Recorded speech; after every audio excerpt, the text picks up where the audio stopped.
या प्रकरणामध्ये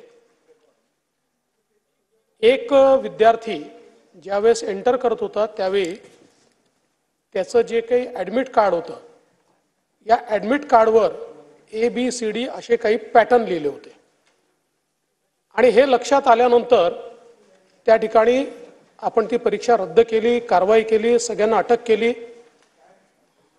आता हे जरी पॅटर्न असले तरी त्याचा जो अंतिम रिपोर्ट आलेला आहे त्या रिपोर्ट अनुसार 100 प्रश्नांपैकी तो 48 प्रश्नातच पास आहे, 52 प्रश्नात तो पास नाही आहे। तथापि पॅटर्न मधले काही उत्तरं हे खऱ्या उत्तरांशी जुळतात आणि म्हणून आपण त्याच्यावर कारवाई केली, ही परीक्षा रद्द केली, नव्याने परीक्षा त्या ठिकाणी घेण्याचा निर्णय घेतला। आता काय झालं होतं की TCS ने संख्या मोठी पाहता नेहमी TCS स्वतःच्या केंद्रावरच त्या ठिकाणी परीक्षा करते। TCS ने यावेळी संख्या मोठी असल्यामुळे काही केंद्र हे लोकांचे जे आहेत ते एक्वायर केले आणि त्याच्यावर परीक्षा घेतल्या। त्यातलं एक केंद्र हे केंद्र होतं आणि आता TCS ने यानंतर पुन्हा निर्णय घेतलेला या परीक्षा जेव्हा होणार आहेत या TCSच्या केंद्रावरच होणार आहेत, या दुसऱ्या केंद्रावर होणार नाहीत। तलाठी भरतीच्या संदर्भात आपण जे सांगितलं त्यात पेपर फुटलेला नाही। तलाठी भरतीमध्ये पेपरचं उत्तर चुकलं, जे ती जी पद्धती असते त्या पद्धतीमध्ये उत्तर चुकलं म्हणून ती परीक्षा आपण रद्द केली।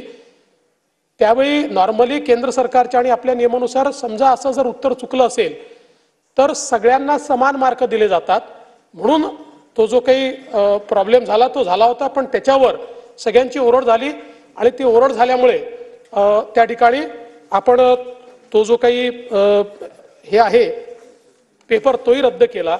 आणि मला आपल्या लक्षात आणून द्यायचं आहे की या परीक्षेच्या व्यतिरिक्त ही जी काही झाली आता इतकी भरती आपण केली, हा एकमेव गुन्हा या ठिकाणी दाखल झालेला आहे।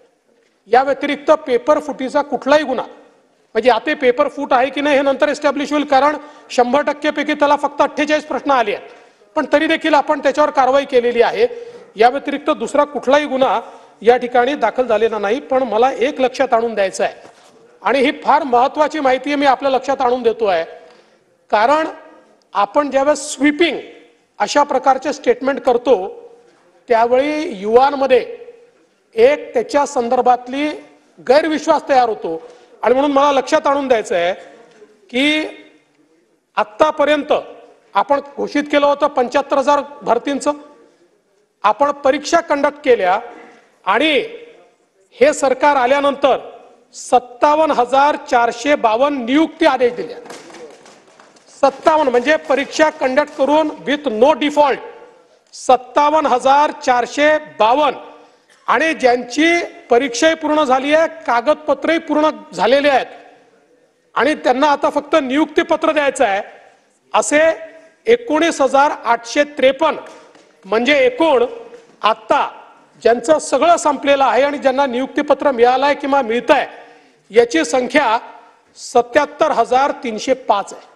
म्हणजे 75,000 नोकर भरती आपण घोषित केली, कुठल्याही घोटाळ्याविना घपल्याविना या ठिकाणी 77,305 लोकांना राज्य सरकारने नोकरी दिलेली आहे। हा आजपर्यंतचा रेकॉर्ड आहे आणि एवढंच नाही तर आता अजून जी काही परीक्षेची कारवाई सुरू आहे ती 31,201 अशा प्रकारची आता त्या ठिकाणी कारवाई सुरू आहे। आणि म्हणून निश्चितपणे आपण जे सांगितलं ते महत्त्वाचंच आहे की या ठिकाणी आपल्याला कुठल्याही परिस्थितीमध्ये कुठला गैरप्रकार होणार नाही याचं लक्ष दिलं पाहिजे, त्या संदर्भात आपण कारवाई केली आहे। आता आपण हा देखील निर्णय घेतलाय की परीक्षा केंद्रामध्ये जे लोक जातात, कारण याच्यामध्ये तर काय आहे की ऑनलाईन मध्ये इन्क्रिप्टेड असतो पेपर, त्यामुळे तो फोडणं एवढं सहज शक्य नाही। हे कुठे होतं, एखाद्या परीक्षा केंद्रावर जेव्हा पहिला मुलगा लॉग इन होतो, तो लॉग इन झाल्यानंतर पेपर सगळ्यांना उपलब्ध आहे म्हणजे सगळ्या लोकांना, आणि तो पेपर मग त्या केंद्रातल्या लोकांनाही लॉग इन आहे। त्या काळामध्ये कदाचित ते समजा कर्मचाऱ्यांनी काही संगनमत केलं असेल तर त्या तासभरामध्ये तो कोणाला तरी बाहेर ठेवून वगैरे असं काही करू शकतो, त्याला आगाऊ पेपर मिळणं कठीण आहे।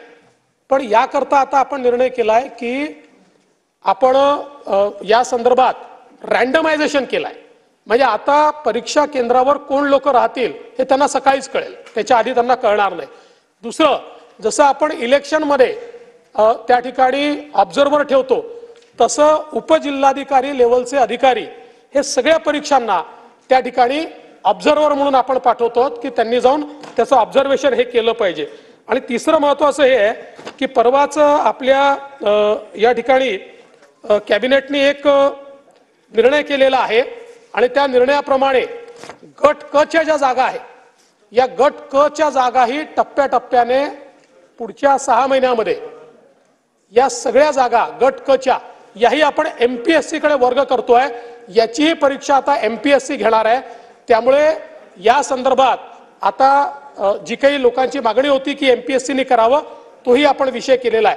त्याला 6-8 महिने याकरता म्हटलेलं आहे, कारण एमपीएससीला बरीच तयारी त्याकरता करावी लागणार आहे. पण एमपीएससीने हे मान्य केलं आहे, त्यांनी पत्र दिलेलं आहे की आम्ही हे करायला तयार आहोत आणि त्यानुसार राज्य सरकारने त्या संदर्भातला निर्णय घेतलेला आहे.